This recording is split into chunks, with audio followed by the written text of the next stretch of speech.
나름대로 안정된 삶을 살아가고 있다고 믿었습니다.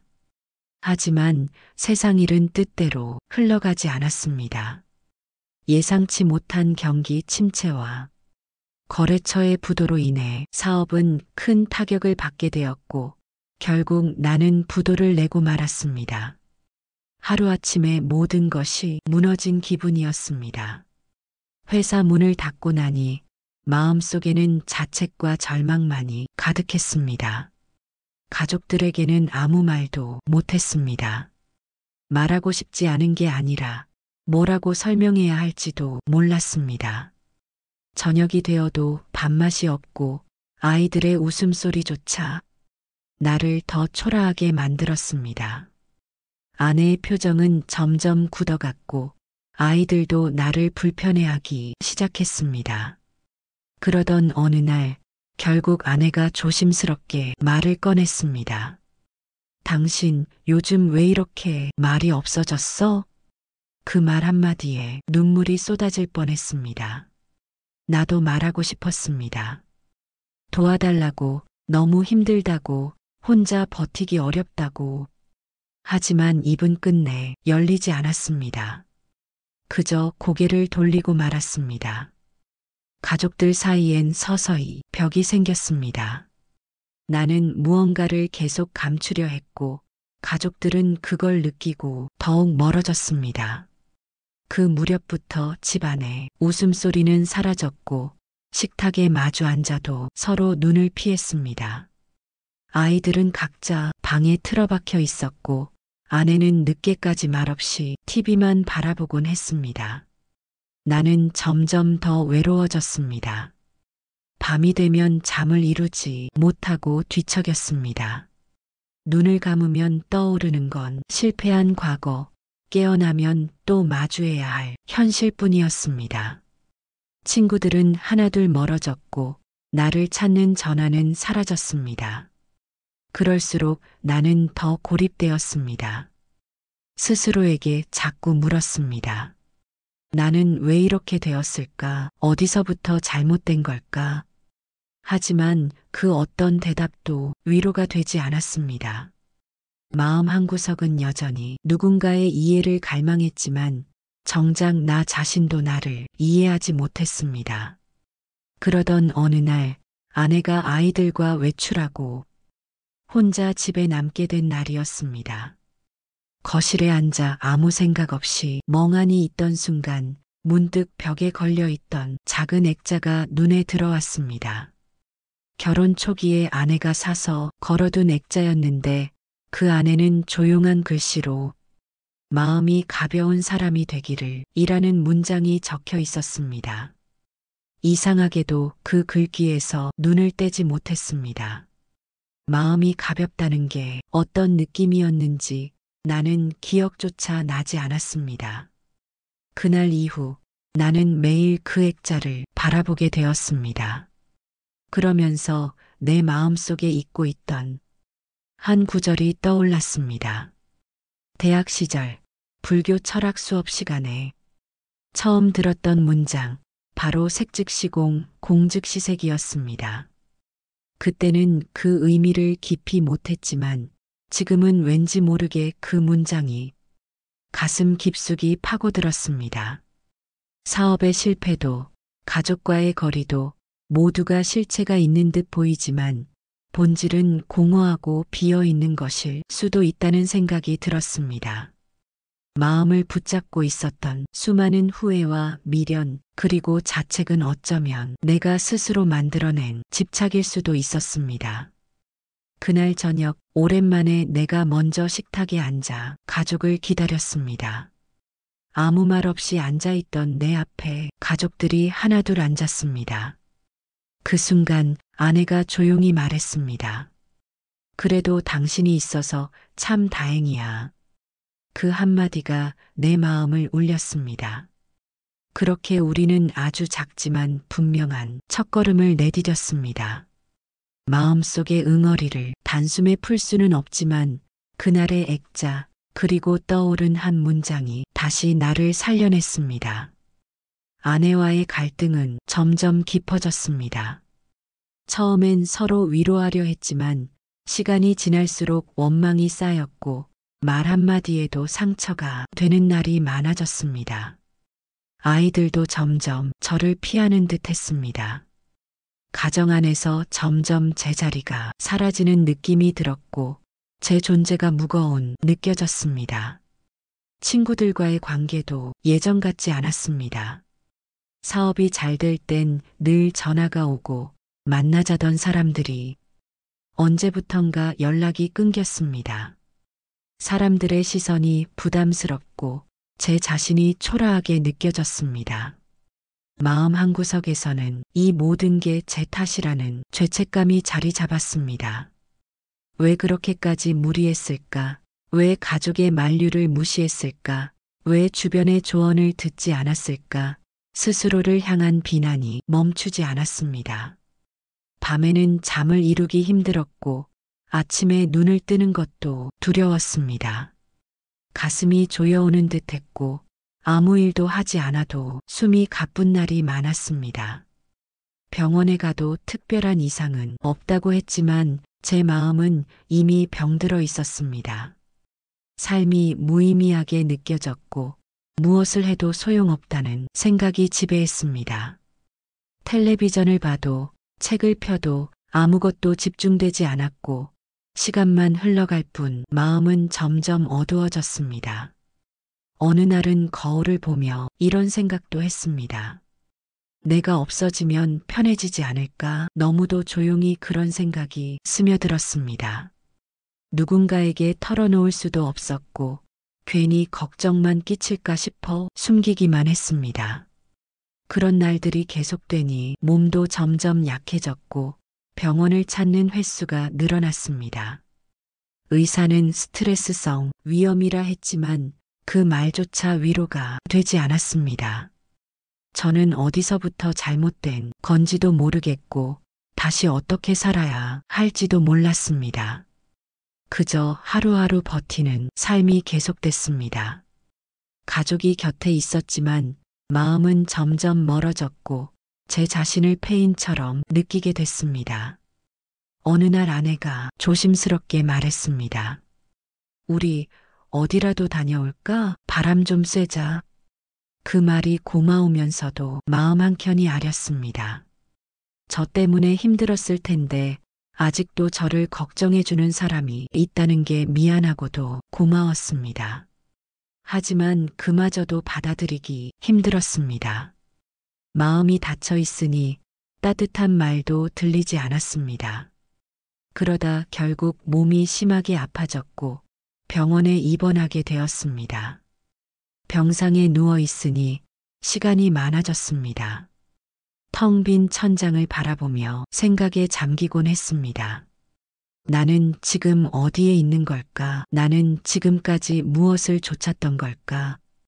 처음엔 그런 질문조차 스스로 피하려 했지만 계속되는 침묵 속에서 결국 마주하게 됐습니다. 아내는 병문안을 올 때마다 반찬을 싸오고 아이들은 어색하게 제 손을 잡았습니다. 그 작은 행동들이 제 마음을 조금씩 흔들었습니다. 저는 계속해서 생각했습니다. 정말 나는 이대로 무너져야 하는가? 정말 나는 아무 의미도 남기지 못한 채 사라져야 하는가? 이처럼 마음속 고통의 그림자는 오래도록 저를 붙잡고 있었고 그 어둠은 너무도 짙고 무거웠습니다. 하지만 바로 그때 문득 떠오른 말이 있었습니다. 마음은 항상 변한다. 지금의 고통도 언젠가는 지나간다. 그 말이 어디서 왔는지 기억나지 않았지만 그 문장이 저를 멈춰 세웠습니다.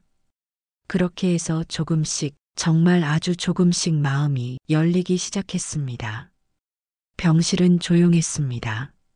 창밖으로 햇살이 들어오고 간간히 들리는 복도의 발자국 소리가 정적을 깨는 유일한 소리였습니다. 저는 그 병상에 누워 하루하루를 보냈습니다. 시간은 마치 멈춘 듯 흘렀고 몸은 아프고 마음은 더 아팠습니다. 아내는 매일 병문안을 왔습니다. 말은 많지 않았지만 그녀의 손길과 눈빛에서 진심이 느껴졌습니다. 어느 날은 그녀가 묵묵히 제 옆에서 책을 읽고 있었습니다. 그 책은 오래전 그녀가 읽던 불교책이었고 책갈피 사이로 삐져나온 종이 쪽지에는 이렇게 쓰여 있었습니다. 고통은 나를 괴롭히려 오는 것이 아니라 나를 돌아보게 하려 오는 것이다.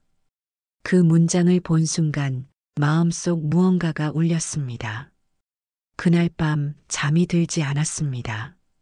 머릿속에 그 문장이 계속 맴돌았습니다. 나를 돌아보게 하려 오는 것이다. 저는 그제야 제 삶을 다시 생각하게 됐습니다. 그동안 무엇을 위해 살아왔는지, 무엇을 붙잡고 그렇게 아등바등했는지 돌아보게 되었습니다. 사업에 성공하려고 돈을 벌려고 가족을 위해서라고 생각했지만 어쩌면 그것은 제 욕심이었는지도 모릅니다. 성공한 아버지, 성공한 남편이 되고 싶었던 마음, 칭찬받고 싶고 인정받고 싶었던 마음, 하지만 그 마음들이 결국 저를 조급하게 만들었고 더 많은 것을 원하게 만들었습니다. 그리고 결국 제가 지켜야 할 가장 소중한 것들을 잃게 만들었습니다. 그날 이후 저는 병실에서 혼자 있는 시간이 많아졌습니다. 그리고 조용히 명상을 하기 시작했습니다. 처음에는 어색하고 낯설었지만 점점 숨을 고르고 마음을 들여다보는 시간이 익숙해졌습니다.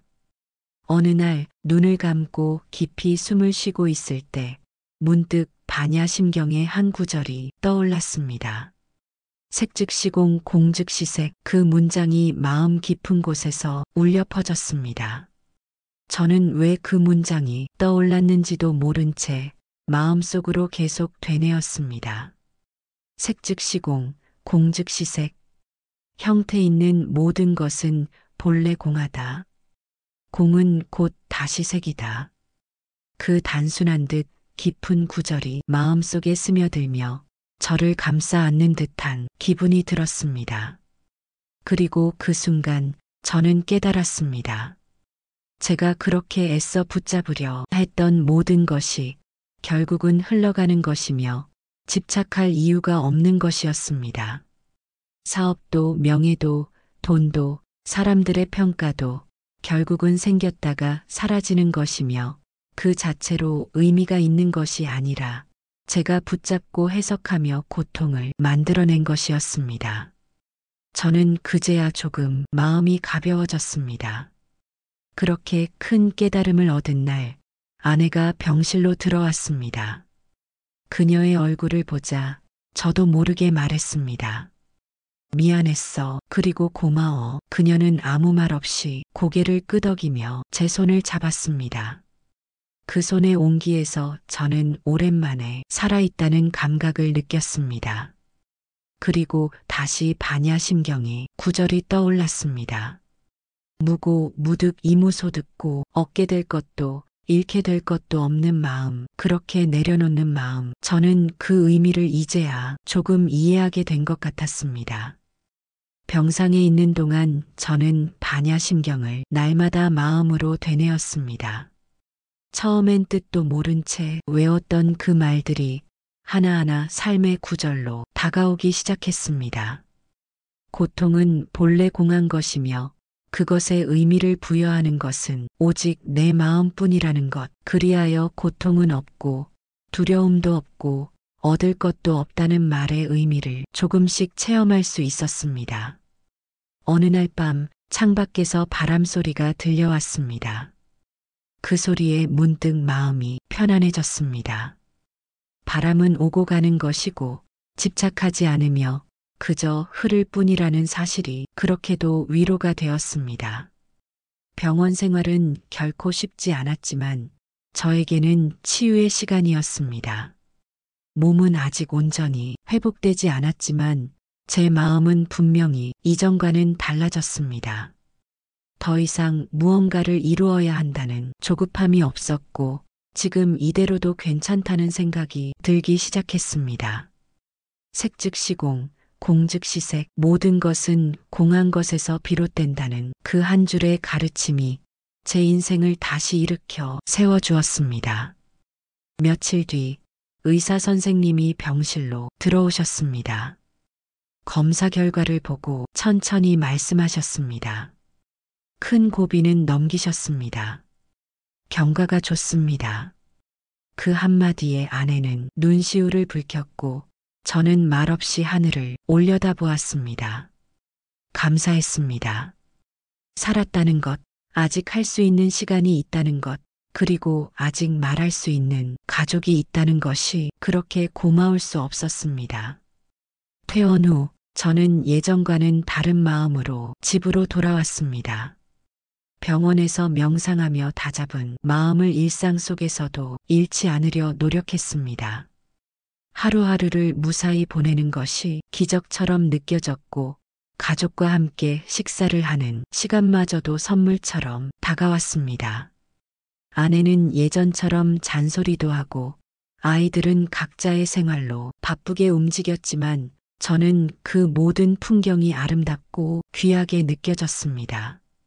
어느 날 혼자 방 안에 앉아 다시 반야심경을 펼쳐들었습니다. 마음을 가라앉히고 천천히 읽어나갔습니다.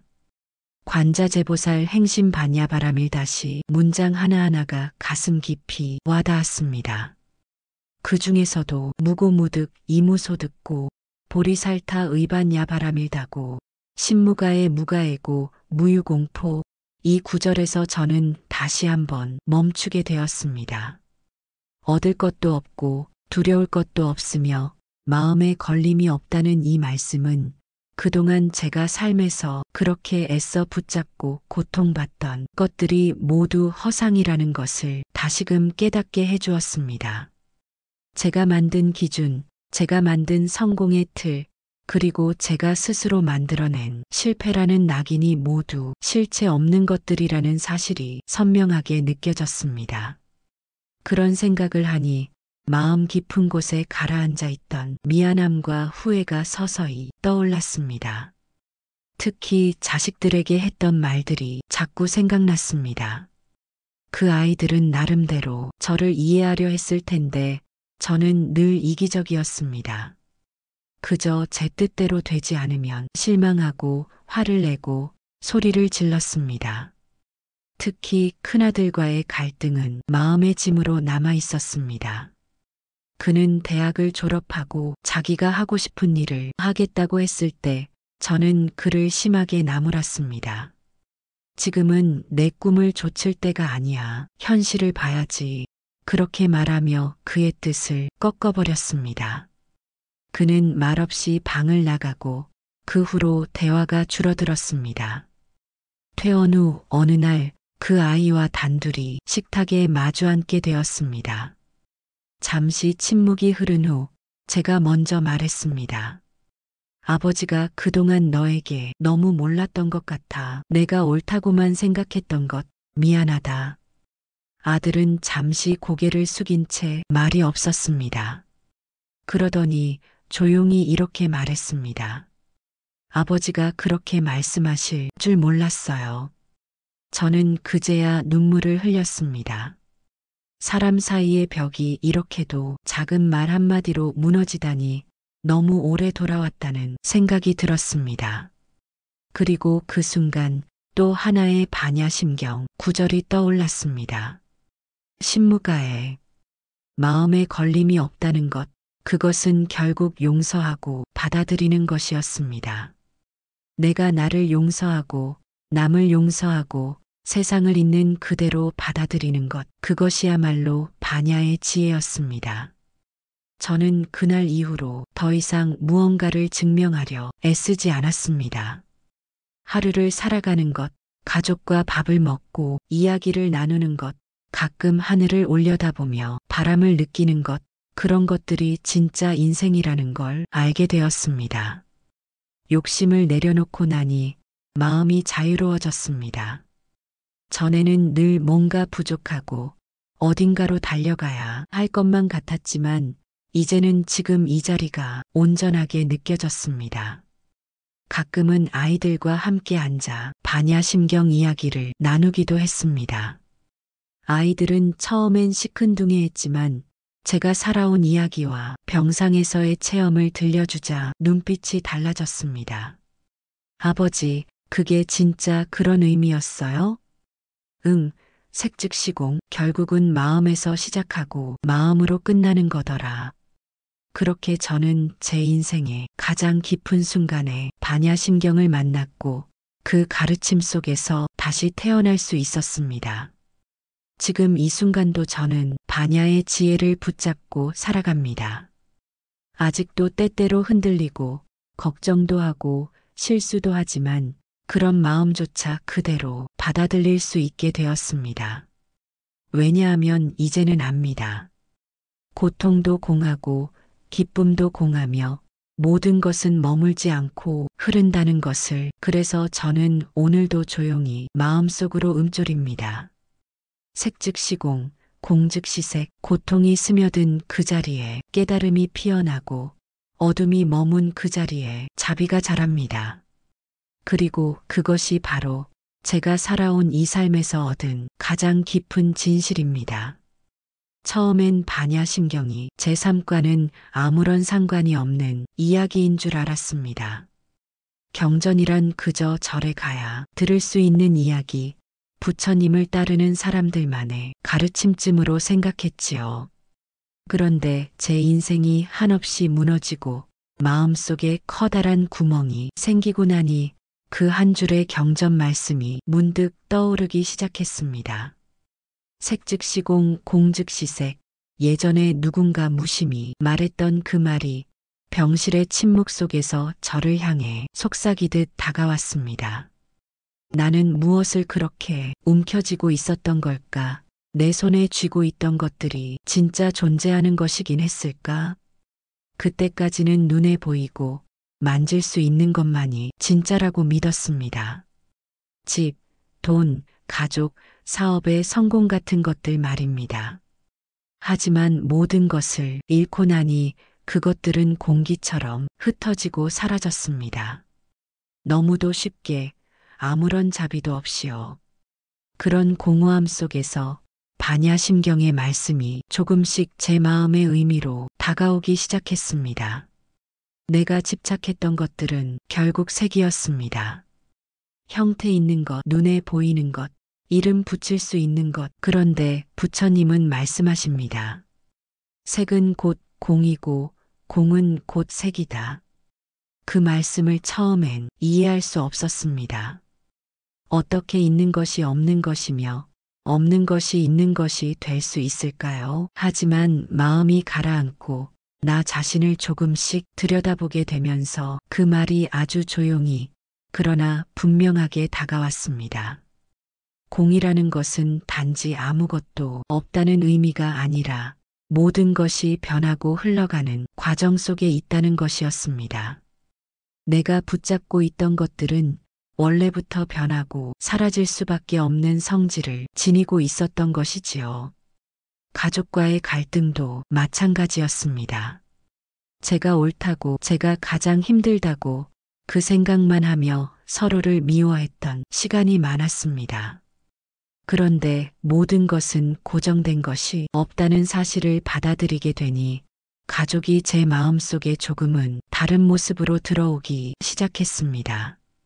고정된 존재가 아니라 시간과 상황 속에서 변하는 인연으로 보이기 시작했습니다. 나도 아내도 아이들도 모두 다르지 않았습니다. 누구나 각자의 고통을 안고 있었고 그 고통이 만들어낸 감정들이 서로를 다치게 했던 것이었습니다. 그 사실을 알아차리자 마음속에서 묘한 평온이 피어올랐습니다. 왜 이제야 알았을까? 왜 그토록 늦게야 깨달음을 얻었을까 하는 후회도 있었지만 그것마저도 자연스러운 일이었습니다. 모든 것은 인연 따라 이루어지는 것이라는 것을 배우고 나니 내가 통제할 수 없었던 과거조차도 이제는 받아들일 수 있게 되었습니다. 반야심경의 말씀은 그렇게 제 삶에 들어왔습니다. 한 줄 한 줄, 처음엔 단지 소리였던 말들이 점차 제 마음속 깊은 곳을 두드리고 있었습니다. 경전은 더 이상 먼 이야기가 아니었습니다. 그것은 제 고통의 중심에서 저를 위로하고 다시 삶을 살아갈 수 있게 도와주는 다리와 같았습니다. 언젠가 절에서 들었던 스님의 말씀이 떠올랐습니다. 경전은 책 속에 있는 것이 아니라 자기 삶 속에서 발견하는 것이라고요. 그때는 무슨 말인지 몰랐습니다. 하지만 이제는 그 말이 무엇을 뜻하는지 조금은 알 것 같았습니다. 반야심경은 제 삶의 가장 낮은 순간에 가장 어두운 곳에서 빛처럼 다가왔습니다. 저는 이제 경전을 공부해야겠다는 마음이 생겼습니다. 단순히 암송하거나 외우는 것이 아니라 삶 속에서 만나는 모든 고통과 괴로움의 순간에 그 말씀을 비추어 보며 살아가야겠다는 다짐이 생겼습니다. 그제서야 마음이 텅 빈 듯 편안한 순간이 찾아왔습니다. 무언가를 채워야만 안심이 되는 줄 알았던 제 마음이 비워지자 오히려 더 가볍고 자유로워졌습니다.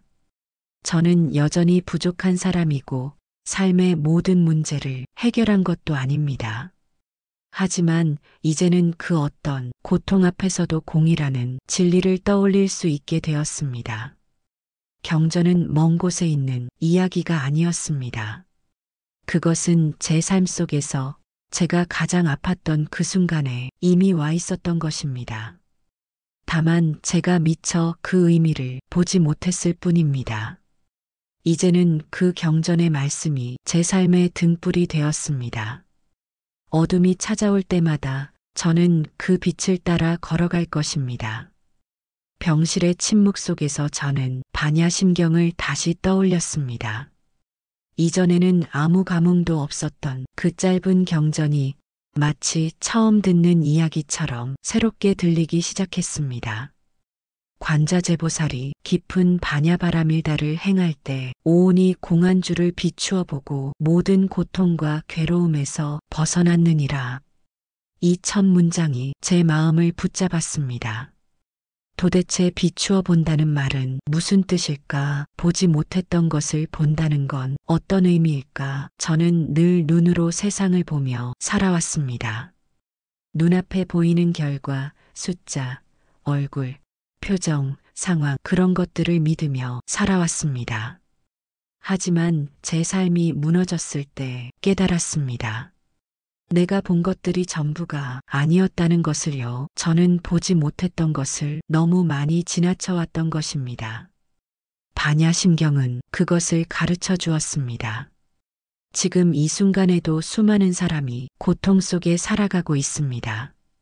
겉으로는 멀쩡해 보이지만 마음속에는 걱정, 두려움, 분노, 외로움이 가득 차 있습니다. 저 역시 그렇게 살아왔습니다. 하지만 저는 그것을 공으로 보지 못했습니다. 보이는 것에만 사로잡혀 있었기 때문입니다. 반야심경은 말합니다.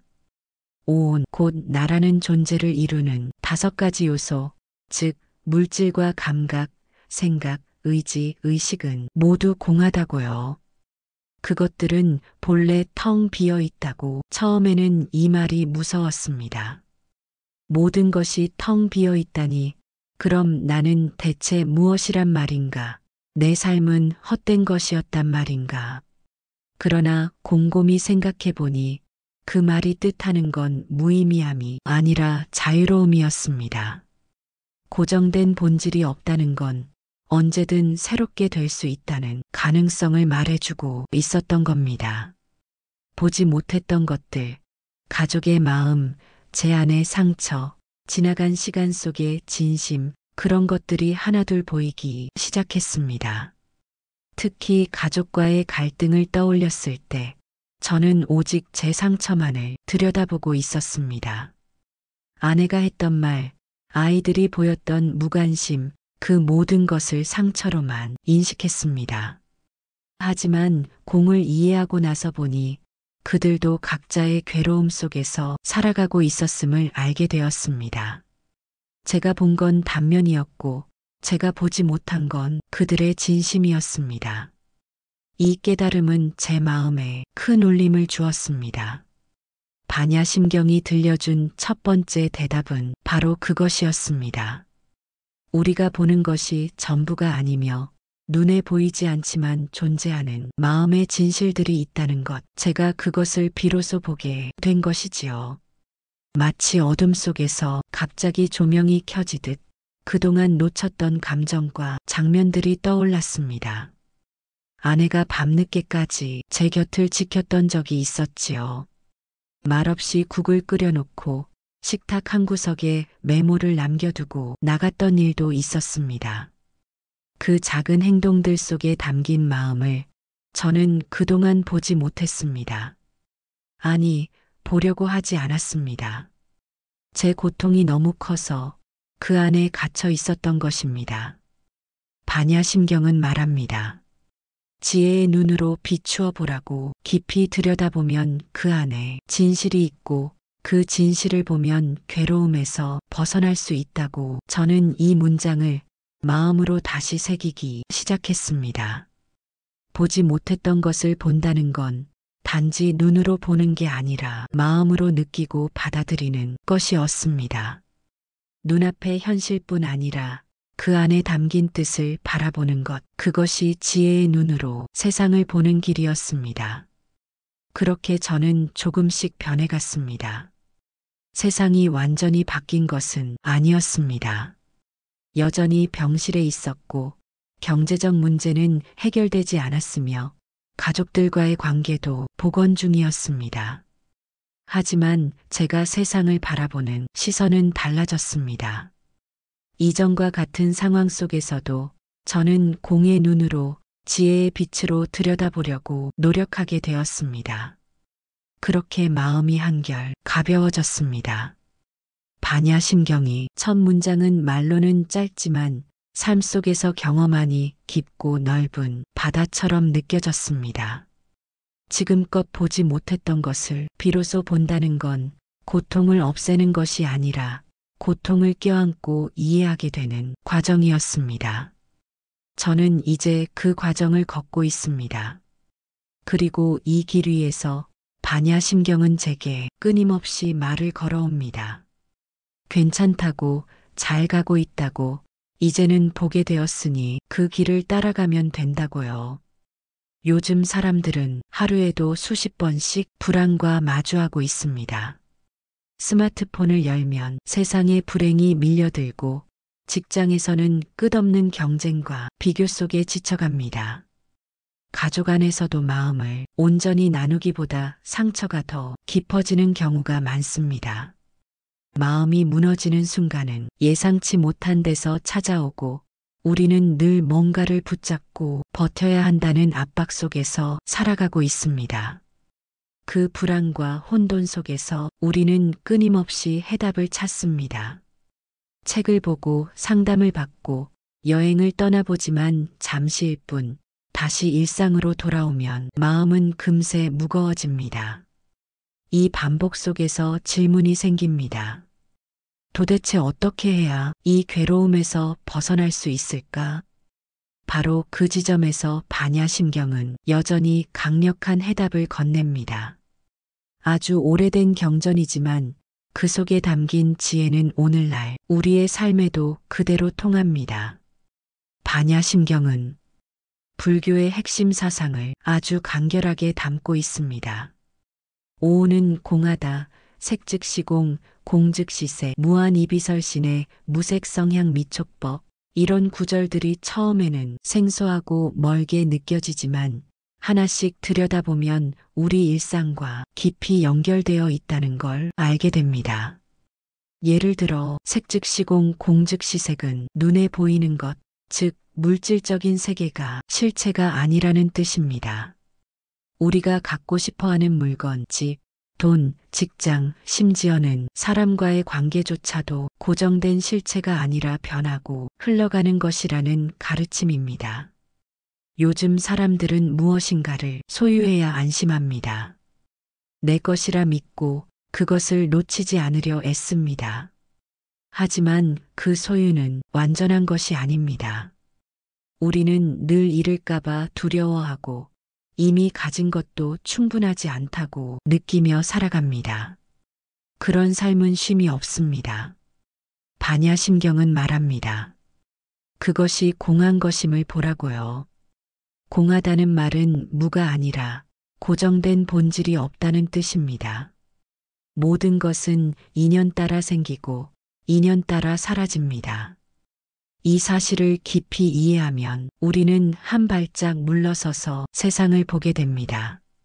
손에 꼭 쥐고 있던 것을 조금 느슨하게 잡을 수 있게 됩니다. 그 순간 마음은 편안해지고 불안은 줄어듭니다. 또 하나 주목할 부분은 무한이비설 신의입니다.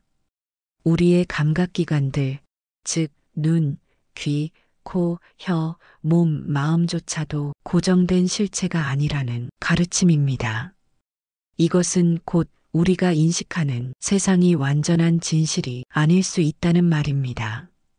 우리는 때때로 자기 생각에 갇혀서 괴로워합니다. 누가 내 말을 무시한 것 같고 내가 손해본 것 같고 세상이 나만 미워하는 것 같습니다. 하지만 반야심경은 이런 인식 자체도 공하다고 말합니다. 보는 것도 듣는 것도 느끼는 것도 절대적이지 않다는 것을 알면 우리는 생각의 틀에서 조금씩 벗어날 수 있습니다. 그 틈이 생기면 마음이 쉬어갈 공간이 생깁니다. 현대 사회에서 특히 강조되는 자기 자신을 있는 그대로 받아들이는 태도도 반야심경과 통합니다. 반야심경은 나라고 하는 존재조차도 고정된 실체가 아니라고 말합니다. 내가 슬픈 사람도 아니고 실패한 사람도 아니며 언제든 바뀔 수 있는 존재라는 희망을 줍니다. 반야심경은 그렇게 우리를 얽매던 자아의 감옥에서 벗어나게 합니다. 마음속에서 이래야만 한다는 기준, 저 사람보다 나아야 한다는 비교, 내가 무언가 되어야만 한다는 강박을 내려놓을 수 있게 해줍니다. 그리고 우리 안에 본래 존재하는 평온함을 일깨워줍니다. 저는 병상에서 이 구절들을 다시 되새기며 조금씩 그 평온함을 느끼기 시작했습니다. 고통은 여전히 있었지만 그 고통을 바라보는 시선이 달라졌습니다. 이것도 지나간다는 믿음이 생겼고 내가 지금 느끼는 감정도 실체가 아니다라는 이해가 생겼습니다. 그것이 저를 다시 일어서게 했습니다. 반야심경의 지혜는 복잡한 이론이 아니라 삶에 적용할 수 있는 실천이었습니다. 깊이 들여다보면 결국 우리에게 말하고 있는 건 보는 방식을 바꾸라는 것입니다. 현실을 바꾸기 어렵다면 그 현실을 바라보는 마음의 눈을 바꾸는 것이 진짜 해답이라는 사실, 지금 이 시대야말로 그 지혜가 더 절실한 때입니다. 누구나 고통 속에 살아가고 있고 누구나 자기만의 불안을 안고 있습니다. 그 불안을 이겨내기 위한 힘은 바깥이 아니라 내 안에 있다는 것을 반야심경은 조용히 그러나 분명하게 말해주고 있습니다. 그래서 저는 감히 말할 수 있습니다. 왜 지금 반야심경이어야 하는지를. 그것은 과거의 가르침이기 때문이 아니라 지금 이 순간 우리에게 꼭 필요한 지혜이기 때문입니다. 눈앞의 현실은 바뀌지 않더라도 그 현실을 받아들이는 나의 마음이 바뀌면 우리는 더 이상 괴로움 속에 머물지 않게 됩니다. 그 첫걸음을 반야심경이 안내하고 있습니다. 그것이 바로 지금 반야심경을 들어야 할 이유입니다. 이 구절은 반야심경의 가장 핵심적인 구절 중 하나입니다. 색즉시공, 공즉시색은 모든 물질은 공이며 공은 물질로 나타난다는 뜻입니다. 여기서 색은 물질적인 존재, 즉 우리가 감각으로 인식하는 모든 것을 의미합니다. 우리가 일상적으로 보고, 듣고, 만지고, 느끼는 모든 것들이 색에 해당합니다. 그리고 공은 이 물질 세계가 고정된 실체가 없다는 것을 의미하는 공성입니다. 즉, 모든 물질은 실제로는 고정된 본질이 없고 끊임없이 변화하는 흐름에 지나지 않는다는 깨달음을 담고 있습니다. 이 구절을 통해 우리는 집착하고 있는 물질적인 것들에 대해 생각해 볼 수 있습니다. 우리가 원하는 것들이 진정한 안정감을 줄 수 있는지 아니면 단지 일시적인 욕망일 뿐인지 묻고 내면의 공허함을 채우려는 집착에서 벗어날 수 있는 방법을 모색할 수 있습니다. 이 구절에서는 인간의 감각을 통한 인식에 대해 이야기합니다. 무한이비설 신의는 눈, 귀, 코, 혀, 몸, 마음을 포함한 우리의 감각기관들이 고정된 본질이 아니라는 뜻입니다. 우리가 세상을 인식하는 방법은 우리의 감각을 통해서 이루어집니다. 그러나 이 감각들도 본질적으로 변화무쌍하며 고정된 진리로 여길 수 없다는 것을 알려줍니다. 이 구절을 통해 우리는 자신이 경험하는 세상이 항상 진실이 아닐 수 있다는 것을 깨달을 수 있습니다. 내가 느끼는 불안, 내가 보는 고통은 감각을 통해 인식된 하나의 실체일 뿐, 그 자체가 절대적인 진리는 아니라는 것입니다. 이렇게 되면 우리가 겪는 고통이나 어려움에 대해 다른 시각을 가질 수 있고 그 경험에 휘둘리지 않고 차분하게 대할 수 있는 힘을 얻게 됩니다. 무명은 무지를 의미합니다. 우리가 깨닫지 못하고 살아가는 이유는 바로 무명에서 비롯됩니다. 무명 속에서는 우리가 세상을 제대로 보지 못하고 착각과 오해에 빠져 고통을 겪습니다. 그러나 반야심경은 무명도 없고 무명도 끊어지지 않는다고 말합니다. 무명은 실제로 실체가 없고 단지 우리 마음속에서 만들어진 개념일 뿐이라는 것입니다. 이 구절은 깨달음이란 무명을 끊는 것이 아니라 무명이란 실체가 없음을 깨닫는 것이라는 깊은 메시지를 담고 있습니다. 우리가 고통을 느끼는 이유는 그 고통이 진짜라고 믿기 때문입니다. 하지만 반야심경은 우리에게 그 고통이 진정한 고통이 아니며 그것은 일시적인 경험에 불과하다는 것을 알려줍니다. 이 구절은 우리에게 진정한 깨달음을 향한 길을 안내하며 마음의 고요함과 평화를 찾을 수 있는 방법을 제시합니다. 반야심경은 우리가 자기 자신을 알라는 중요한 교훈을 전합니다. 이 구절은 자기 이해를 바탕으로 마음의 평화를 찾고 내면의 진리를 찾아가라는 메시지를 담고 있습니다. 우리는 종종 외부 세계에서 답을 찾으려 하지만 반야심경은 모든 답이 이미 내 안에 있다는 것을 알려줍니다. 자기 자신을 알라는 말은 단순히 자아를 아는 것이 아니라 우리가 가진 고통의 근원을 알고 그것을 어떻게 넘어서야 하는지 깨닫는 과정입니다. 이 구절을 통해 우리는 자아를 넘어서는 지혜를 얻을 수 있으며 고통의 근원에서 벗어나 진정한 평화와 자유를 경험할 수 있습니다. 색즉시공, 공즉시색이라는 구절은 반야심경에서 가장 중요한 핵심 구절 중 하나로 물질과 공의 관계를 설명합니다. 이 구절은 우리가 세상을 어떻게 인식하고 그 인식에 대한 집착을 어떻게 내려놓을 수 있는지를 깨닫게 해주는 중요한 가르침을 담고 있습니다. 색은 우리 주변에서 우리가 볼 수 있는 모든 물질적인 것들을 의미합니다. 우리가 살아가는 세상은 물질로 가득 차 있습니다. 우리가 감각을 통해 인식하는 모든 것, 눈에 보이는 사물, 귀에 들리는 소리, 손끝으로 느끼는 촉감 등은 모두 색이라고 할 수 있습니다. 그런데 이 색이라는 것, 우리가 흔히 말하는 물질 세계가 사실은 고정된 실체가 아니라는 것이 바로 반야심경의 가르침입니다. 색즉시공이라는 말은 우리가 경험하는 모든 물질이 실체가 아니라 공이라는 사실을 뜻합니다. 공이란 비어있음을 의미하는데 이는 단순히 물질이 비어있다는 의미가 아니라 물질이 고정된 실체로 존재하지 않으며 끊임없이 변화하는 흐름에 불과하다는 것을 의미합니다. 모든 것은 그 본질에 있어 고정되지 않고 변화하며 우리는 그 변화를 감지할 뿐입니다. 우리가 흔히 경험하는 물질 세계는 그 자체로 고정된 것이 아니라 순간순간 변화하고 흐름 속에 있다는 것을 알게 됩니다. 이는 우리가 집착하는 물질적인 것들이 실체가 아니라 우리가 만들어낸 일시적인 형태에 불과함을 깨닫게 합니다. 예를 들어 우리가 한 사람에 대해 고정된 이미지를 가지고 그 사람을 판단하고 그 사람과의 관계에서 의미를 찾으려고 할 때 그 사람의 모습이나 말, 행동을 통해 우리가 얻은 정보는 고정된 것이 아니며 시간이 지나면 달라질 수 있습니다.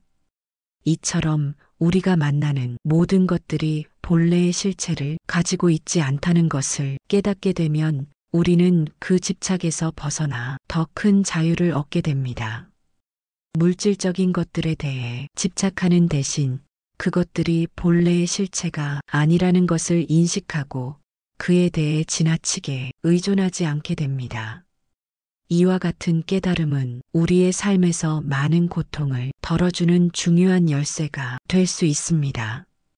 우리가 고통을 겪는 이유는 우리가 집착하는 물질적 세계에 대해 그것이 영원하고 변하지 않는 실체라고 믿기 때문입니다. 그러나 반야심경은 그것이 실체가 아니라는 사실을 깨달을 수 있게 도와줍니다. 이 구절은 우리가 물질에 대한 집착에서 벗어나고 물질에 대한 본질을 올바르게 이해할 수 있도록 인도합니다. 한편 공즉시색은 그 공이 바로 물질로 나타난다는 것을 의미합니다. 즉, 공은 단순히 비어있는 상태가 아니라 그 자체가 물질로 나타나는 과정을 의미합니다. 공은 변하지 않는 절대적인 고정된 실체가 아니라 우리가 변화하는 물질 세계를 통해 경험할 수 있는 지혜의 상태입니다. 우리가 물질적인 것을 경험하고 인식할 때 그 경험은 본질적으로 공적인 성질을 가지고 있다는 것을 알게 되면 우리는 세상을 다른 시각에서 바라볼 수 있게 됩니다. 세상의 모든 것은 끊임없이 변화하고 그 변화 속에서 우리가 집착하고 있는 것들이 변함을 인식할 때 우리는 더 이상 그 변화에 의해 고통받지 않게 됩니다. 우리가 가진 욕망과 집착이 사실은 색이 아니라 공이라는 사실을 깨닫는 순간 우리는 마음의 평화를 찾을 수 있습니다. 이 구절은 또한 우리가 세상을 바라보는 관점을 바꾸는 중요한 역할을 합니다. 우리는 종종 세상에 대한 고정된 관념이나 이미지를 가지고 세상을 판단하고 그에 따라 행동합니다. 하지만 반야심경은 우리에게 세상이 본래 고정된 것이 아니라 그 본질이 변하고 흐르는 것임을 알려줍니다. 우리가 세상을 바라볼 때 그것이 고정된 실체가 아니라 그 자체로 변화하고 흐르는 것이며 그 흐름을 이해하고 받아들일 때 진정한 자유를 얻을 수 있다는 메시지를 전달합니다. 즉, 색즉시공, 공즉시색은 우리가 세상을 바라보는 방식을 완전히 바꾸는 혁명적인 가르침입니다. 물질적인 세계와 그 속에서 우리가 느끼는 모든 감정, 경험이 본질적으로 고정된 실체가 아니라 변화하고 흐르는 현상일 뿐임을 깨닫게 됩니다. 이 깨달음을 통해 우리는 더 이상 물질적인 것에 집착하거나 그것에 안게 되고 오히려 그것에 대해 자유롭게 되며 마음의 평화를 찾을 수 있게 됩니다. 색즉시공, 공즉시색은 단순한 철학적 개념이 아니라 우리의 일상에서 실제로 적용할 수 있는 깊은 지혜입니다. 이 가르침을 마음에 새기고 물질적 집착을 내려놓을 때 우리는 더 큰 자유와 평화를 경험할 수 있습니다. 물질에 대한 지나친 집착에서 벗어나 변화하는 세상 속에서 자신의 내면을 돌아보며 그 변화에 따라 유연하게 대응할 수 있는 지혜를 얻게 됩니다. 반야심경은 단순히 구절을 읊는 것이 아니라 그 가르침을 내 삶에 적용하고 실천하는 과정에서 진정한 깨달음을 얻을 수 있음을 알려줍니다. 우리가 세상과 그 안에서 일어나는 모든 일에 대해 집착하고 고정된 생각을 버릴 때 우리는 더 큰 자유를 얻고 진정한 평화를 경험할 수 있습니다. 이 구절은 물질적인 것에 대한 집착에서 벗어나 우리가 살아가는 세상을 보다 깊이 이해하고 그 속에서 진정한 의미를 찾을 수 있도록 인도합니다. 반야심경은 그 자체로 우리에게 새로운 시각을 제시하고 우리의 삶을 더욱 풍요롭고 의미 있게 만들어줍니다. 우리가 이 가르침을 따르고 실천할 때 물질적인 집착에서 벗어나 더욱 평화롭고 자유로운 삶을 살아갈 수 있습니다. 무한이비설신의 무색성향 및 촉법은 반야심경에서 우리가 세상과 소통하는 방식, 즉 감각기관을 통해 세상을 어떻게 인식하는지에 대해 설명하는 중요한 구절입니다. 이 구절은 우리가 어떻게 세상과 소통하고 그 소통을 통해 우리가 겪는 고통의 본질을 이해할 수 있는지를 알려줍니다. 무한이비설신의는 안, 이, 비, 설, 신, 의, 즉 우리의 6가지 감각기관, 눈, 귀, 코, 혀, 몸, 마음을 의미합니다. 이 감각기관들이 세상을 어떻게 인식하고 그 인식에 따라 우리가 어떤 경험을 하게 되는지를 설명하는 부분입니다. 이 구절의 핵심은 감각을 통해 우리는 세상을 이해하지만 그 세상은 본질적으로 고정된 것이 아니라는 점입니다. 즉, 우리가 보고 듣고 느끼는 모든 것은 우리가 그것을 어떻게 해석하고 받아들이느냐에 따라 달라진다는 것입니다. 이를 통해 반야심경은 우리가 감각을 통해 경험하는 세상도 결국 공이라는 사실을 깨닫게 합니다. 무한이비설신의 무색성향 및 촉법은 세상에 존재하는 모든 것들이 고정된 실체가 아니라 우리가 그것을 어떻게 인식하고 해석하느냐에 따라 달라진다는 점을 분명히 합니다. 우리가 가진 감각기관은 세상을 이해하는 도구일 뿐 그 자체로 진리나 고정된 실체를 제공하지는 않습니다. 예를 들어 우리가 눈으로 보는 것, 귀로 듣는 것, 손으로 느끼는 것들은 모두 우리의 감각기관을 통해 전달되는 정보일 뿐입니다. 그런데 우리가 이 정보들을 어떻게 받아들이고 해석하느냐에 따라 그 경험이 달라집니다. 우리가 어떤 사물을 보고 그것에 대해 느끼는 감정이 달라지거나 같은 상황에서도 다르게 반응하는 이유는 바로 이 감각이 주는 정보에 우리가 부여한 의미 때문입니다. 이런 관점에서 보면 우리의 감각기관은 세상을 절대적인 진리나 실체로 인식하는 것이 아니라 그저 변해가는 정보를 받아들이는 창구에 불과하다는 사실을 알게 됩니다. 무색성향 및 촉법은 우리가 경험하는 물질적 세상, 즉 색과 그와 관련된 감각, 즉 시각, 청각, 미각, 촉각, 후각을 포함한 모든 감각의 본질이 비어 있다는 것을 말합니다. 이 무는 단순히 감각이 없다는 의미가 아니라 우리가 그것을 절대적인 실체로 받아들이지 않아야 한다는 의미입니다. 즉, 우리가 보고 듣고 만지는 모든 것들은 고정된 실체가 아니라 순간순간 변하고 흐르는 정보들일 뿐입니다. 우리는 이 세상을 고정된 실체로 인식하고 그것에 대해 집착하고 고통을 느끼지만 반야심경은 이를 넘어서는 시각을 제시합니다. 우리가 경험하는 모든 것들이 사실은 고정된 것이 아니라 변하는 흐름에 불과하다는 사실을 깨닫게 된다면 우리는 세상에 대해 더 유연하고 자유로운 태도를 가질 수 있습니다. 이 구절은 우리가 감각을 통해 경험하는 세상도 결국은 변하고 흐르며 그것에 대한 집착에서 벗어나야 진정한 자유를 얻을 수 있다는 중요한 메시지를 전합니다. 이와 같은 깨달음은 우리가 겪는 고통을 줄이는데 중요한 역할을 합니다.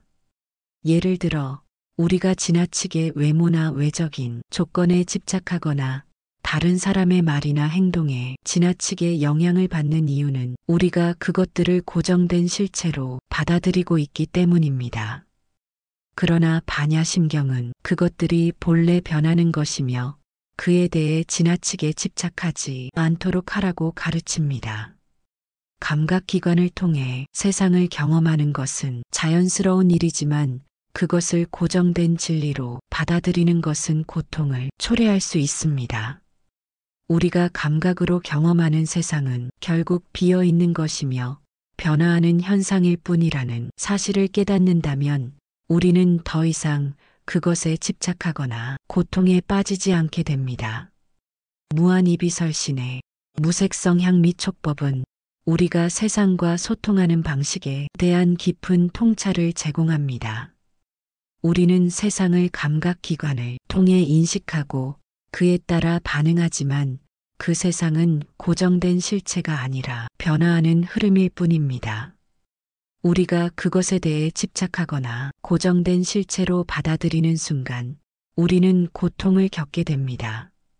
반야심경은 이를 넘어서서 우리가 감각기관을 통해 경험하는 세상을 비어있는 것, 즉 공으로 바라보며 그것에 대한 집착에서 벗어날 수 있도록 돕습니다. 우리가 경험하는 세상은 그저 지나가는 흐름일 뿐이며 그것에 집착하지 않고 자유로울 수 있다는 것을 깨닫게 해줍니다. 이 구절은 우리가 세상을 바라보는 방식, 즉 감각기관을 통해 얻는 정보가 변하는 것임을 명확히 알려주며 그 변화에 대한 집착에서 벗어날 수 있는 지혜를 제공합니다. 또한 반야심경은 우리가 감각을 통해 경험하는 세상이 본래 비어 있으며 그에 대한 집착이 고통을 불러온다는 사실을 깨닫고 그것을 놓아줄 때 진정한 자유를 얻을 수 있다는 중요한 메시지를 전합니다. 우리가 세상과 소통하는 방법에 대해 새로운 시각을 제공하며 그것을 어떻게 이해하고 받아들일지에 대한 지혜를 전달하는 반야심경은 우리의 일상에서 더 큰 자유와 평화를 경험할 수 있게 돕습니다. 결국 이 구절을 통해 우리는 세상에 대한 새로운 이해를 얻고 그것에 대한 집착에서 벗어나 자유롭고 평화로운 삶을 살아갈 수 있는 길을 발견하게 됩니다. 무명도 없고 무명도 끊어지지 않는다는 반야심경에서 중요한 구절 중 하나로 깨달음의 본질에 대해 깊은 통찰을 제공합니다. 이 구절은 우리가 고통의 근원인 무명을 어떻게 이해해야 하는지 그리고 그것이 어떻게 변화하거나 끝나지 않는지를 설명합니다. 반야심경의 핵심적인 메시지 중 하나는 바로 무명을 넘어서야 한다는 것입니다. 이 구절은 무명을 절대적인 실체로 보는 것이 아니라 그 존재 자체를 이해하고 그것을 통해 깨달음을 얻을 수 있음을 가르칩니다. 이 구절을 해석하기 전에 무명이라는 개념에 대해 잠시 살펴볼 필요가 있습니다. 무명은 불교에서 말하는 무지나 어리석음을 의미합니다. 우리가 진리를 보지 못하고 세상을 올바르게 인식하지 못하는 상태를 무명이라 합니다. 무명은 단순히 지식의 부족을 넘어서 세상과 나를 올바르게 바라보지 못하는 심리적, 정신적 상태를 말합니다. 불교에서 말하는 무명을 깨뜨린다는 것은 세상에 대한 왜곡된 시각을 벗고 있는 그대로의 진리를 인식하는 것을 의미합니다. 하지만 반야심경은 이 무명이 없어진다거나 끊어진다고 말하지 않습니다. 오히려 무명도 없고 무명도 끊어지지 않는다고 말함으로써 우리가 생각하는 무명이라는 개념이 실체가 아니라는 점을 명확히 합니다. 우리가 고통과 혼란을 경험하는 이유는 그것을 고정된 실체나 변하지 않는 것으로 인식하기 때문입니다. 하지만 무명 자체가 본래 실체가 아니라 일시적인 조건들에 의해 발생하는 현상일 뿐이라는 점을 이해해야 합니다. 무명은 고정된 상태가 아니라 우리가 그것에 대해 집착할 때 나타나는 한 가지 형태일 뿐이며, 그것에 대해 집착을 내려놓는 순간 무명이라는 개념은 더 이상 존재하지 않게 됩니다.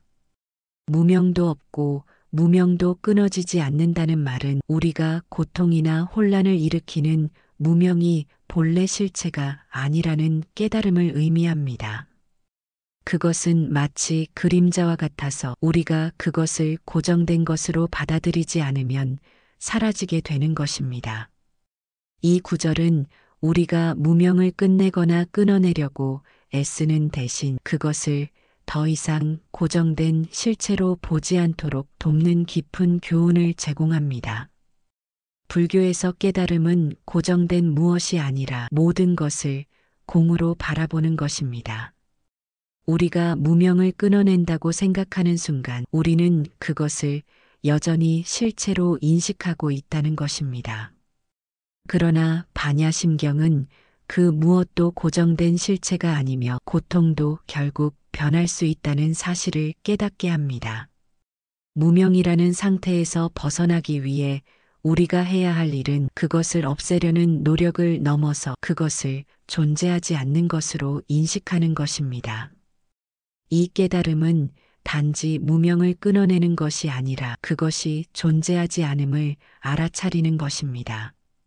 이 구절을 통해 우리는 깨달음의 본질을 이해하게 됩니다. 깨달음이란 우리가 무명을 없애는 것이 아니라 무명을 존재하지 않는 것처럼 바라보는 것입니다. 우리의 고통이 고정된 실체가 아니라는 사실을 깨달았을 때 그 고통은 더 이상 우리를 지배하지 않습니다.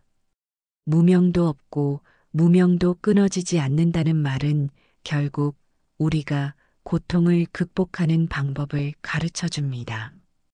고통이란 결국 우리가 그것을 실체로 받아들일 때 발생하는 현상이라는 것입니다.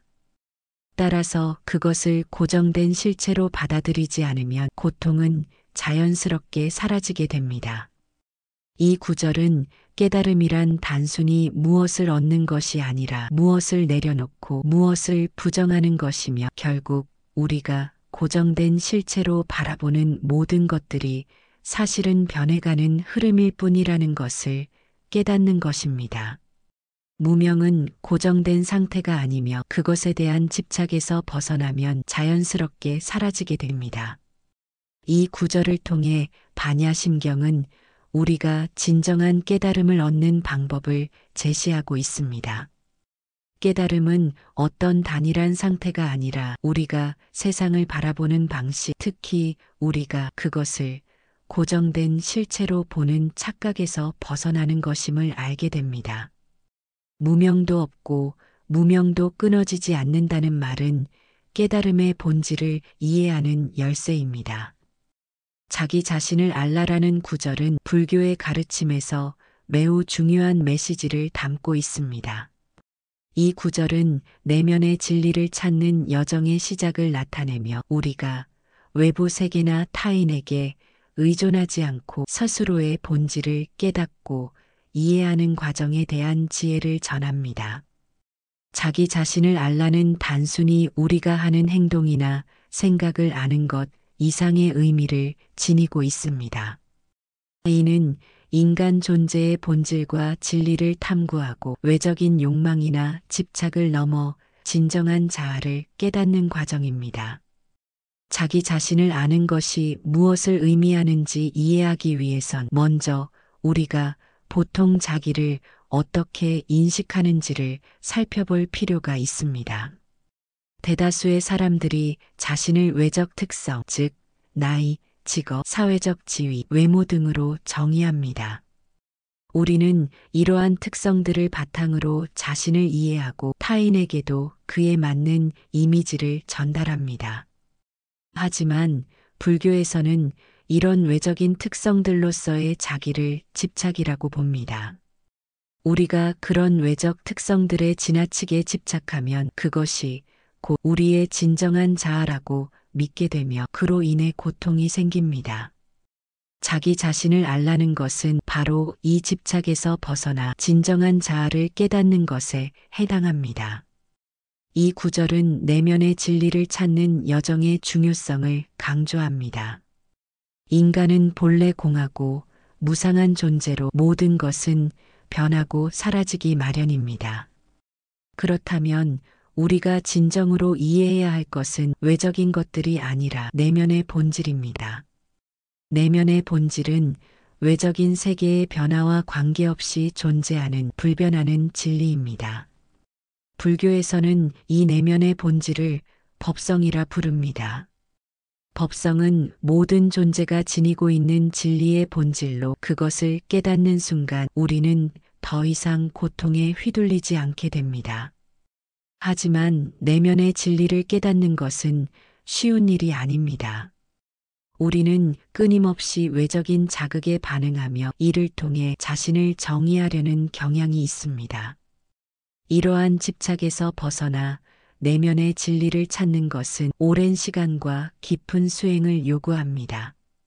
우리는 마음속의 집착을 내려놓고 자신의 진정한 본질을 보기 위해서 끊임없이 노력해야 합니다. 하지만 그 길은 결코 단순하지 않으며 이를 이루기 위한 과정에서 많은 갈등과 고통이 따를 수 있습니다. 그러나 이 고통을 겪는 과정 속에서 우리는 점차 자기 자신을 알라는 진리를 깨닫게 됩니다. 이러한 내면의 진리를 찾는 과정에서 중요한 개념은 바로 집착을 내려놓는 것입니다. 우리가 세상에서 겪는 대부분의 고통은 집착에서 비롯됩니다. 우리는 자신에게, 타인에게, 물질에, 심지어는 감정에까지 집착합니다. 이러한 집착은 결국 우리가 진정한 자아를 깨닫지 못하게 만듭니다. 불교에서는 이러한 집착을 무명이라고 하며 그것이 바로 고통의 근본 원인으로 여겨집니다. 우리가 집착을 내려놓지 않으면 우리는 계속해서 고통의 순환에 갇히게 됩니다. 따라서 진정한 자아를 깨닫기 위해서는 먼저 자신의 집착을 내려놓고 그것에서 벗어나야 합니다. 자기 자신을 알라는 것은 단순히 자신의 감정을 인식하고 이해하는 것을 넘어서 마음속 깊은 곳에서 나오는 욕망과 집착을 인식하고 그것을 내려놓는 것을 의미합니다. 불교의 가르침에 따르면 내면의 진리는 이미 우리 안에 존재하고 있으며 우리가 그것을 깨닫지 못하는 이유는 우리가 너무 많은 집착에 빠져 있기 때문입니다. 따라서 우리는 스스로의 내면을 바라보는 연습을 통해 그 본질을 인식할 수 있어야 합니다. 이 내면의 진리를 찾는 과정은 마치 거울을 들여다보는 것과 같습니다. 거울 속에 비친 모습은 실제 우리의 모습이 아니라 외부에서 비춘 모습에 불과합니다. 우리가 거울을 통해 본 자신이 실제 모습이 아님을 알게 되는 순간 우리는 진정한 자신을 바라보게 됩니다. 마찬가지로 우리가 겉으로 나타나는 감정이나 생각, 욕망을 통해 자신을 정의하는 것은 사실 진정한 자아를 이해하는 데 방해가 될 수 있습니다. 자기 자신을 알라는 것은 바로 이 거울을 통해 진정한 자아를 발견하는 과정입니다. 우리는 종종 내면의 진리를 찾는 데 있어 외적인 자극이나 인정에 의존하려는 경향이 있습니다. 하지만 진정한 깨달음은 외부에서 찾을 수 있는 것이 아닙니다. 그것은 오직 내면에서 자기 자신을 바라보고 인식하는 과정에서만 얻을 수 있습니다. 이러한 과정은 단기간에 이루어지지 않으며 지속적인 자기 탐구와 수행을 통해 점차적으로 이루어집니다. 불교에서 말하는 수행은 단순히 특정한 의식적인 활동을 의미하지 않습니다. 그것은 우리의 일상생활 속에서 우리의 마음을 점검하고 내면의 진리를 찾기 위한 끊임없는 노력입니다. 자기 자신을 알라는 말은 결국 우리가 진정한 자아를 깨닫고 그 자아를 바탕으로 살아갈 수 있도록 돕는 중요한 가르침입니다. 우리는 외적인 것을 통해 자신을 정의하는 것이 아니라 내면에서 오는 진리를 통해 자신의 본질을 깨닫고 살아가야 합니다. 이러한 깨달음은 우리가 삶을 더욱 온전히 살아갈 수 있게 만들어주며 고통에서 벗어날 수 있는 길을 열어줍니다. 내면의 진리를 찾는 여정은 우리가 자신을 넘어서는 과정이기도 합니다. 우리는 자신을 넘어서 더 큰 세계와 하나가 되는 경험을 하게 됩니다. 우리가 진정한 자아를 깨닫는 순간 우리는 더 이상 고통에 휘둘리지 않으며 삶의 진정한 의미를 깨닫게 됩니다.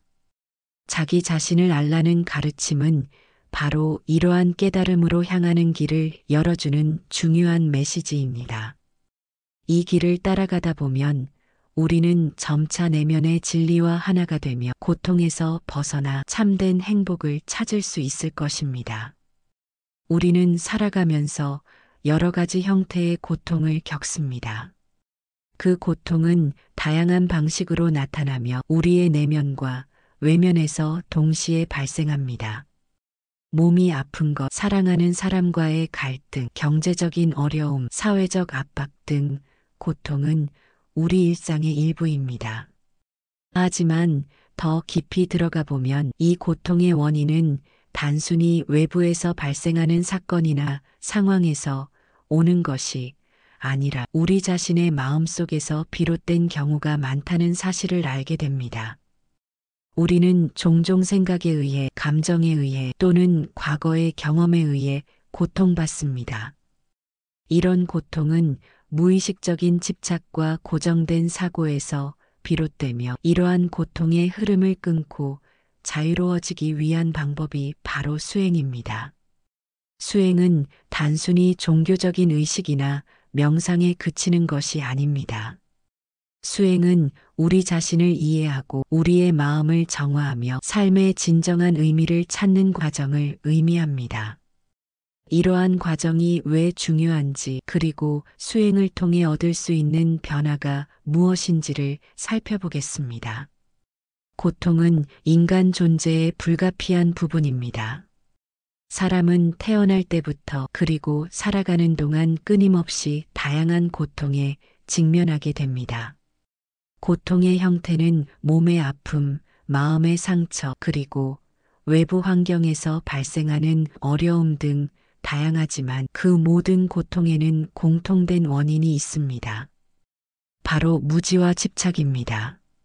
우리는 고통을 해결하려 할 때 종종 외부적인 원인만을 찾으려 합니다. 이 일이 잘못되었기 때문에 고통스럽다. 이 사람과의 관계가 나쁘기 때문에 불행하다는 식의 생각입니다. 하지만 실제로 고통은 우리가 그것에 집착하는 마음에서 비롯된다는 것을 깨닫게 될 때 그 고통의 본질을 이해할 수 있습니다.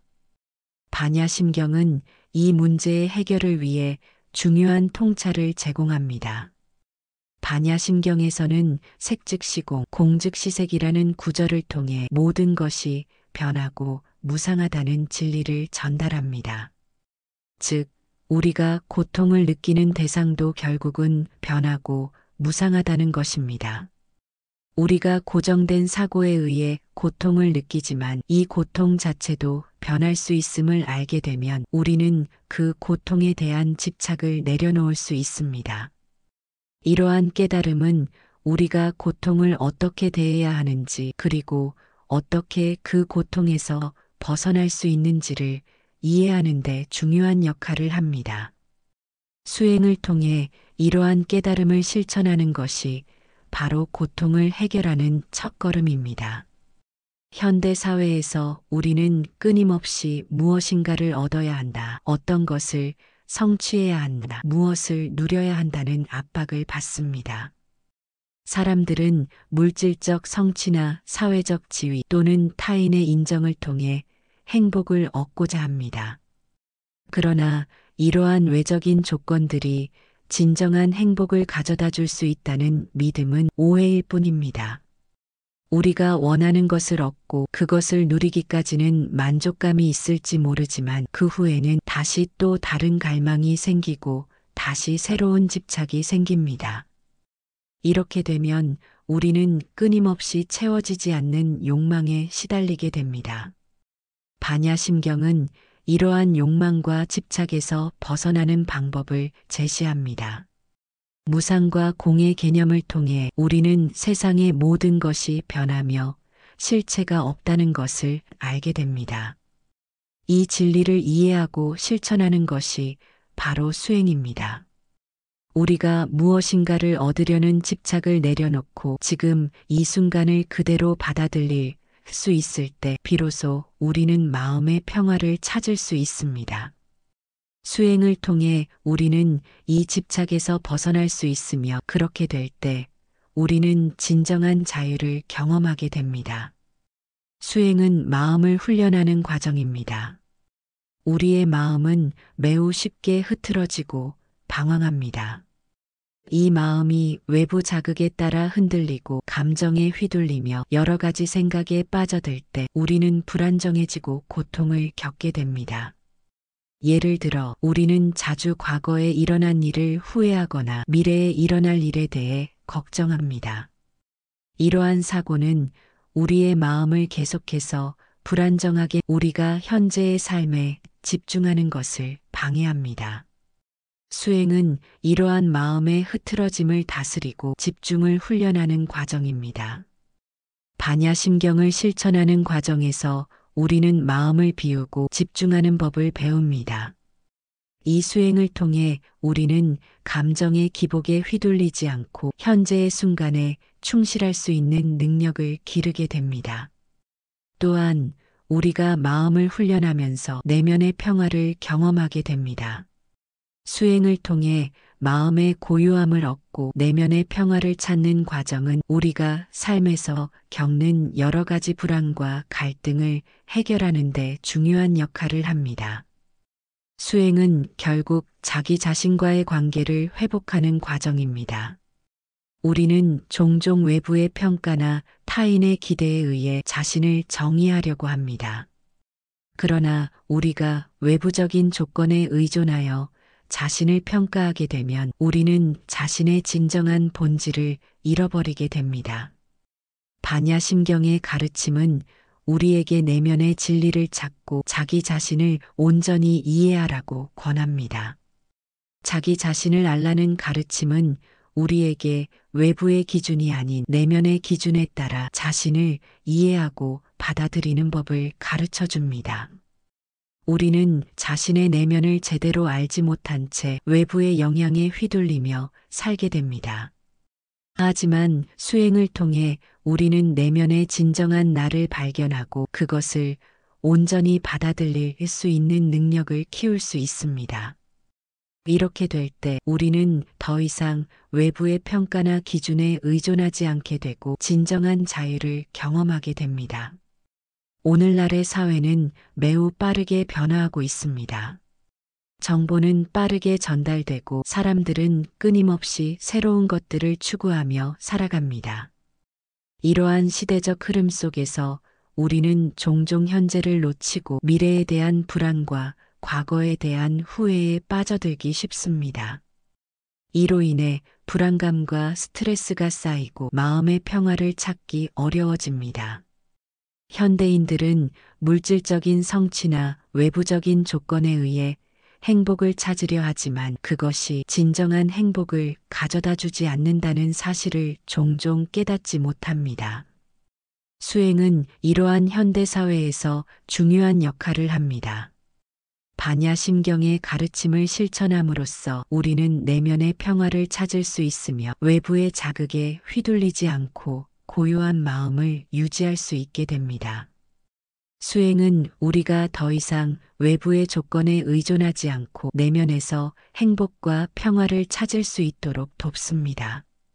이러한 과정이 바로 현대사회에서 수행이 왜 중요한지를 잘 보여줍니다. 우리의 일상은 여러 가지 문제와 고민으로 가득 차 있습니다. 직장에서의 압박감, 인간관계에서의 갈등, 그리고 끝없이 쌓여가는 삶의 과제들.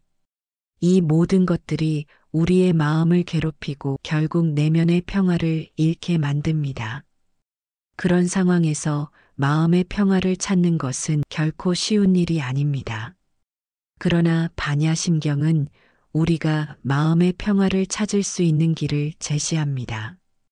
그것은 바로 마음의 훈련과 치유입니다. 우리의 마음은 매우 복잡하고 감정은 종종 예측할 수 없이 일렁입니다.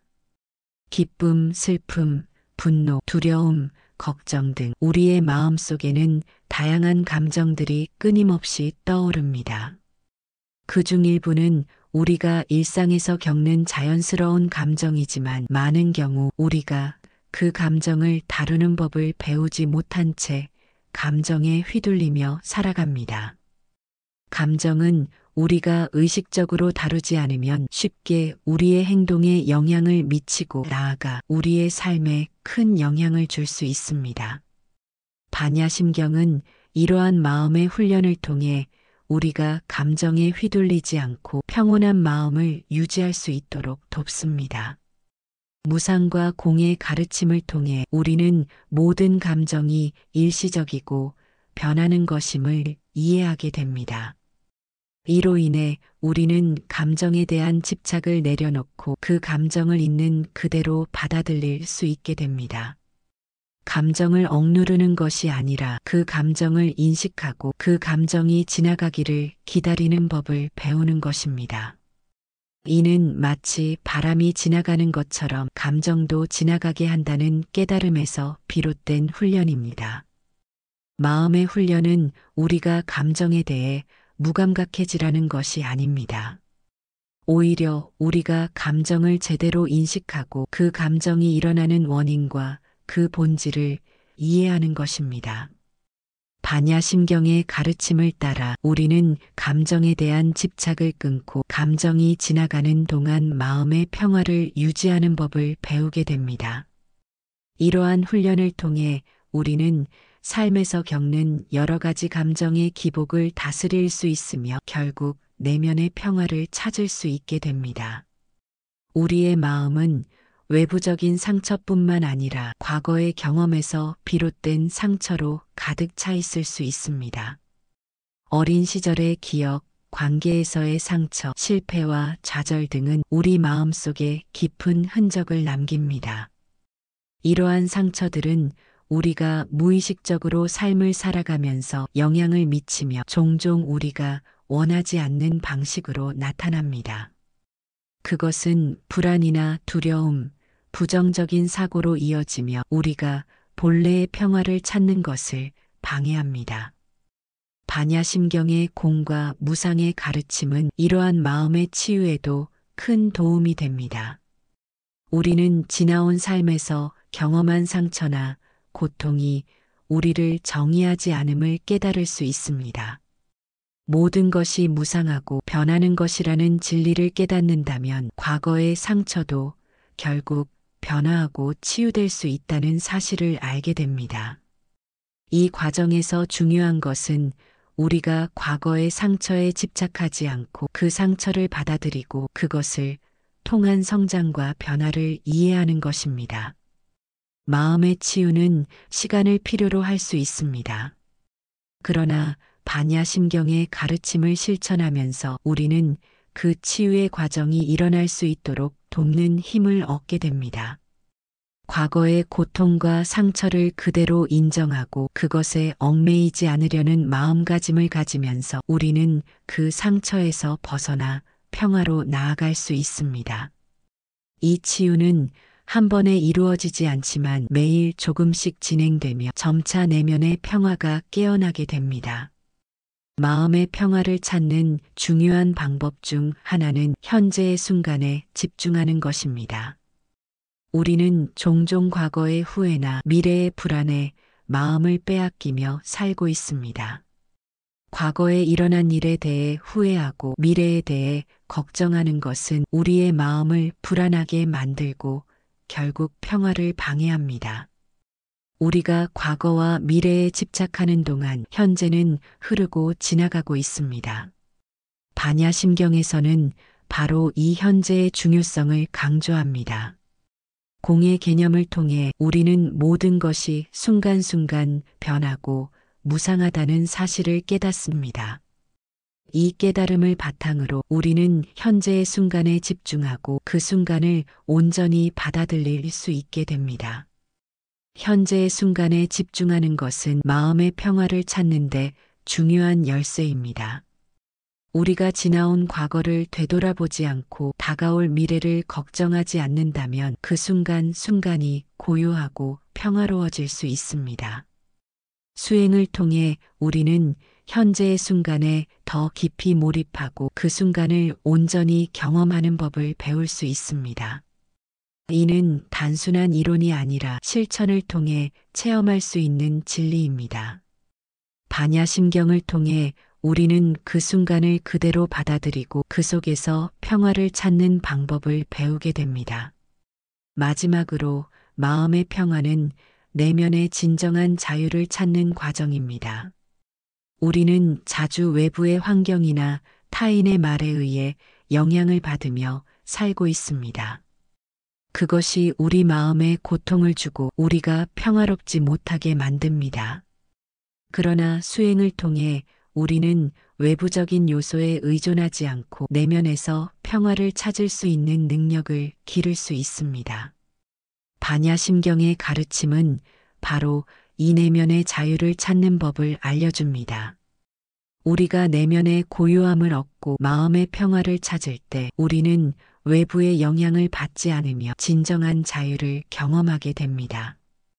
내면의 평화는 우리가 외부의 모든 자극을 초월하고 그 안에서 자유를 찾을 수 있는 상태입니다. 이것은 단순히 고요함을 의미하는 것이 아닙니다. 오히려 마음의 평화는 우리가 세상의 변화와 상황에 관계없이 내면에서 자유롭고 평온한 상태를 유지할 수 있다는 것을 의미합니다. 수행을 통해 우리는 내면의 평화를 찾고 그 평화를 바탕으로 세상과 소통하며 살아갈 수 있습니다. 이것이 진정한 자유의 시작이며 수행의 궁극적인 목표이기도 합니다. 우리는 모두 일상에서 다양한 것들에 집착합니다. 그것은 물질적인 것일 수도 있고 사람이나 관계일 수도 있으며 심지어 생각이나 감정에 대한 집착일 수도 있습니다. 집착은 우리가 느끼는 불안과 고통의 근본적인 원인 중 하나입니다. 우리가 어떤 것에 집착할 때 우리는 그것을 잃을까 두려워하고 그로 인해 마음의 평화를 잃게 됩니다. 불교에서는 이러한 집착을 내려놓고 비우는 것이 진정한 자유와 평화를 얻는 길이라고 가르칩니다. 집착은 단순히 물질적인 것에 대한 욕구나 소유욕에만 국한되지 않습니다. 우리가 다른 사람에 대해 가지는 집착도 마찬가지로 고통의 원인입니다. 예를 들어 누군가를 지나치게 의존하거나 그 사람에게서 무엇인가를 기대할 때 우리는 그 사람의 존재에 집착하게 됩니다. 또한 자신이 가진 능력이나 성취에 대한 집착도 마찬가지로 우리의 마음을 얽매이게 만듭니다. 이러한 집착은 결국 불안과 걱정을 가져오며 우리가 놓을 수 없는 짐처럼 우리를 압박하게 됩니다. 집착의 본질은 우리가 그것을 놓고 싶어 하지 않는 마음에서 비롯됩니다. 우리가 어떤 것에 대해 강한 애착을 가질 때 그것이 없어지거나 변화할 때 큰 고통을 겪게 됩니다. 불교에서는 이 집착을 갈망과 집착이라고 구분하며 이는 우리의 마음이 항상 변화하고 무상한 세계에서 벗어나지 못하는 이유 중 하나라고 설명합니다. 집착을 끊는 것이 바로 깨달음의 첫걸음이라 할 수 있습니다. 반야심경에서 말하는 내려놓기는 단순히 물질적인 것들을 버리는 것이 아닙니다. 그것은 우리의 마음 속에 있는 고통과 불안을 유발하는 모든 감정과 생각을 내려놓는 것과도 같습니다. 우리는 종종 지나친 기대나 집착을 통해 자신을 더욱 괴롭히곤 합니다. 이럴 때 내려놓는 것의 중요성은 더욱 명확해집니다. 내려놓는다는 것은 그저 포기하는 것이 아니라 그것을 통해 마음의 평화를 얻는 것입니다. 내려놓는다는 것은 자신을 가두고 있던 좁은 틀에서 벗어나 더 넓은 세계로 나아가는 것을 의미합니다. 우리는 항상 더 많은 것을 가지고자 하고 더 높은 자리를 원하며 더 나은 조건을 추구합니다. 하지만 이러한 욕망은 결코 끝이 없습니다. 우리가 욕망을 채우기 위해 힘쓸수록 그만큼 더 많은 집착과 고통을 겪게 됩니다. 내려놓기는 바로 그런 집착의 굴레에서 벗어나는 길입니다. 내려놓기는 또한 스스로에 대한 집착을 내려놓는 것을 포함합니다. 우리는 종종 자신을 너무 완벽하게 만들어야 한다는 압박감을 느끼고 그로 인해 무거운 짐을 지고 살게 됩니다. 이때 자기 자신을 내려놓기라는 것은 무거운 자아를 가벼운 존재로 만드는 과정입니다. 이 과정을 통해 우리는 더 이상 내가 누구인가에 대한 끊임없는 질문과 고통에서 벗어나게 됩니다. 내려놓기는 마음을 가볍게 하고 자유롭게 살아갈 수 있는 길을 열어줍니다. 비움은 단지 물리적인 공간을 비우는 것만을 의미하지 않습니다. 마음속의 공간을 비우는 것도 비움의 중요한 부분입니다. 우리의 마음은 지나치게 많은 생각과 감정으로 가득 차 있습니다. 과거의 후회, 미래에 대한 걱정, 끊임없는 자기 비판 등 우리의 마음은 언제나 채워지지 않은 상태로 살아갑니다. 하지만 그런 마음은 결코 평화롭지 않습니다. 우리의 마음이 진정으로 평화를 찾으려면 그 안에 여유가 필요합니다. 비움은 우리가 집착하는 모든 것들을 내려놓고 그 자리에 새로운 경험과 감정이 들어갈 수 있도록 하는 과정입니다. 우리가 무엇인가를 비울 때 우리는 그 빈자리에 새로운 가능성을 채울 수 있게 됩니다. 예를 들어 지나간 고통이나 상처를 비운다면 그 자리에 새로운 치유와 평화가 들어올 수 있습니다. 또한 마음을 비우고 내면의 고요함을 찾을 때 우리는 더 명확하게 세상을 볼 수 있게 됩니다. 비움은 단지 무엇인가를 없애는 것이 아니라 우리가 정말로 필요한 것만을 받아들이는 과정입니다. 비움은 우리가 무언가를 쫓는 대신 있는 그대로의 삶을 받아들이게 만듭니다. 우리는 자주 목표를 설정하고 그것을 향해 달려가지만 이때 우리의 마음은 항상 불안정하고 초조해집니다. 그러나 비움의 자세를 취하면 목표를 향해 달려가더라도 그 과정에서 마음의 평화를 유지할 수 있습니다. 비움은 우리에게 지금 이 순간에 집중할 수 있는 능력을 주며 삶의 진정한 의미를 느끼게 합니다. 결국 내려놓기와 비움의 과정은 우리를 진정한 자유와 평화로 인도합니다. 우리는 종종 외부에서 자유와 평화를 찾으려 합니다. 그러나 진정한 자유는 외부의 조건에 달려있지 않습니다. 그것은 내면에서 비롯됩니다. 우리가 마음속에서 집착을 내려놓고 모든 것을 비우면 그때 비로소 우리는 자유를 경험하게 됩니다. 내면의 자유는 외부의 상황에 영향을 받지 않으며 언제 어디서나 평화롭고 고요한 마음을 유지할 수 있게 합니다. 이 과정은 시간이 걸리고 끊임없는 연습이 필요합니다. 그러나 반야심경은 우리가 이 길을 가는데 필요한 지혜와 인내를 제공합니다. 공의 가르침은 우리가 이 세상에서 모든 것이 변하고 무상함을 깨닫게 해주며 무상의 가르침은 우리가 고통과 집착에서 벗어나게 합니다. 이 두 가지 가르침을 통해 우리는 세상의 이치를 이해하고 더 이상 집착에 휘둘리지 않으며 마음의 평화를 찾을 수 있게 됩니다. 따라서 내려놓기와 비움은 단지 마음을 가볍게 하는 것이 아니라 진정한 자유를 얻기 위한 중요한 과정입니다. 이 과정에서 우리는 불필요한 짐을 내려놓고 비워진 마음으로 더 큰 세상과 만나게 됩니다. 비우는 것, 내려놓는 것, 그리고 그것을 통해 얻은 자유는 우리를 더 깊은 평화로 이끕니다. 반야심경이 전하는 이 가르침을 통해 우리는 집착에서 벗어나 진정한 자유와 평화를 찾을 수 있습니다. 반야심경의 가르침을 실제 삶 속에서 실천하는 것은 거창한 수행 도구나 특별한 환경을 필요로 하지 않습니다. 일상에서 맞이하는 매 순간이 바로 수행의 장이 될 수 있는데 먼저 아침에 눈을 뜨는 순간부터 시작해 볼 수 있습니다. 잠자리에서 일어나 반야심경의 짧은 구절을 몇 번 마음속으로 의조려 보세요.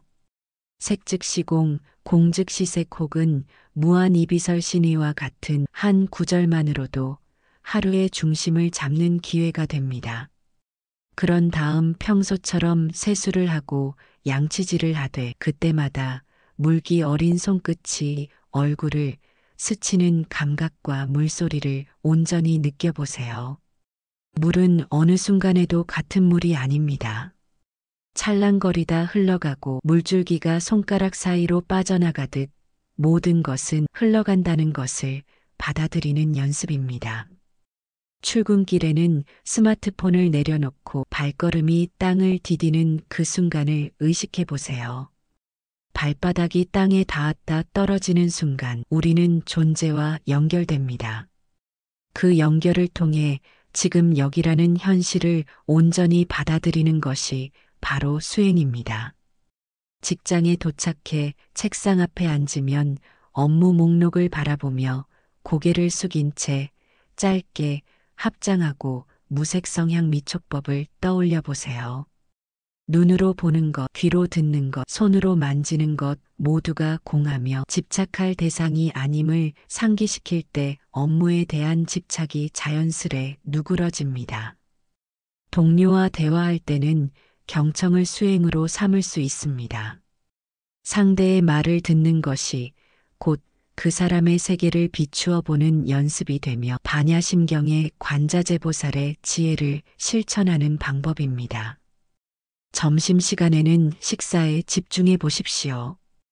음식의 온기, 향기, 맛이 입안에서 전하는 섭리, 그 모두가 공에서 비롯된 것임을 느끼며 감사의 마음으로 한 입 한 입을 음미하세요. 짧은 명상 앱이나 알람 소리 대신 식탁에 마주 앉은 사람들의 얼굴을 바라보며 그들이 지닌 변화무쌍함과 소중함을 떠올려 보는 것도 좋습니다.